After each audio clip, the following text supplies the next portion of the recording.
we as Christians, we have a part to do until Jesus returns. It may not be of great magnitude, but it may be of significance in the life of someone who is in need. On to Sunday part. Sunday talks about the faith of friends, and we shall read from the book of Luke chapter 5, verses 17 through 26, and we will be able to see Christ healing. He brings relief in two accounts in which the Bible is written.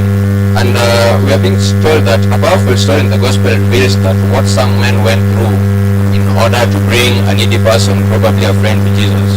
And we are going to learn about what the Bible tells us in reference to our mission to the needy. In Luke chapter 5, verses 17, I'll just paraphrase it.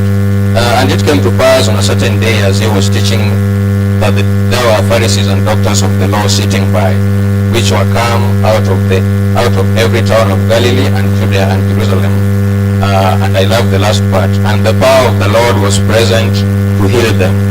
This indicates that Jesus is the great physician, as the Bible tells us, and is always willing to relieve those who trust in Him of their maladies and their weariness. And if we go through the whole of the verses 17 through 26, we'll see that a paralytic man is healed, and it is the faith of friends, the initiative that his friends has, that ensures or that brings relief to this man. And the lesson writer asks us that what are some of the lessons we can take from this story about mission and ministry. We can say that in the mission or in the ministry of God, there are present.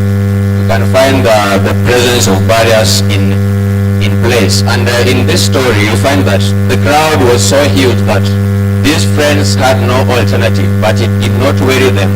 They were so much determined to relieve this friend of theirs of the condition that he had been, to the extent that they go and to drop the man through the roof. So this is what I can say. It's called faith in action. And the group were in doubt, and they had a determined faith to save their friend. And that's why we're being told that by bringing their friends to Jesus, these men took on the responsibility to care for him. And that is what we are being called nowadays as spiritual Israel. God is calling us to be like this man's friend, to lead the needy to Jesus. And this work requires faith, action, patience, and a willingness, if need be, to be unconventional. And the lesson continues to say that they overcame the barriers or the challenges that were on their way, and their determined faith helped to relieve the paralytic man. But when we come to verses 22 or verses 21,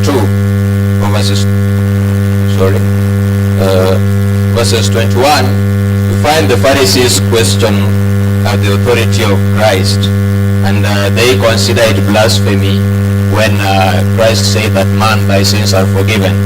And what I learned is that these Pharisees and the doctors of the law, they failed to consider the man Jesus as God. They failed to consider that Christ was one of the Godhead three. So as we are being told that, as we know that Christ is the great physician, then our work as Christians nowadays is to relieve those who are around us in the least way possible of the weariness and the challenges they may be going through in their day-to-day lives.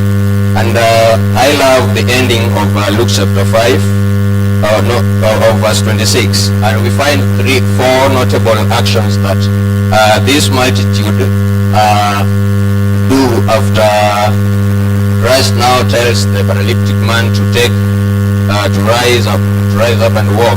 And verse 26 says that, and they were all amazed, and they glorified God, and were filled with fear, saying, we have seen strange things today. The first thing is that these people were amazed by the acts that Christ had done, and it brings great great relief because they marveled at what Christ had done to this paralytic man. And in our spiritual lives today, we can draw that those who intercede or empathize or sympathize with others do a more honorable work to these people. And in our lives, we can avail much by praying to those who are in tough situations, not only praying, but meeting their needs spiritually, emotionally, financially, and any other way